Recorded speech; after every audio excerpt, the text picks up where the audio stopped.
UP में पहले और दूसरे चरण का चुनाव समाप्त हो चुका है। दोनों चरणों के मतदान के बाद से ही बीजेपी कैंप में परेशानी झलकने लगी है।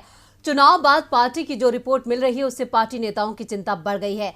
दावा किया जा रहा है कि संघ ने बीजेपी को नुकसान होने का दावा तक कर दिया है। यूपी विधानसभा का चुनाव 7 चरणों में कराया जा रहा है। पहले और दूसरे चरण का मतदान समाप्त हो चुका है। पहले चरण की 58 सीटों पर लगभग 62% वोट डाले गए हैं। वहीं दूसरे दौर में 55 सीटों पर 64.42% वोटिंग हुई है।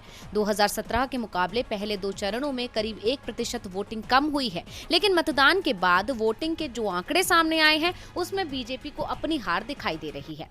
पहले और दूसरे चरण में बीजेपी का प्रदर्शन काफी निराशाजनक रहा है और ये बात किसी और ने नहीं बल्कि खुद आरएसएस प्रमुख मोहन भागवत भी स्वीकार कर रहे हैं। 14 फरवरी को दूसरे चरण की वोटिंग के बीच ही मोहन भागवत ने यूपी के संघ पदाधिकारियों के साथ हुई एक वर्चुअल बैठक में साफ कहा कि आईबी की रिपोर्ट बताती है कि पहले चरण में बीजेपी को काफी नुकसान हुआ है और दूसरे चरण में भी हालत सही नहीं है। उन्होंने संघ पदाधिकारियों से आरएसएस कैडर को सक्रिय करने का निर्देश दिया।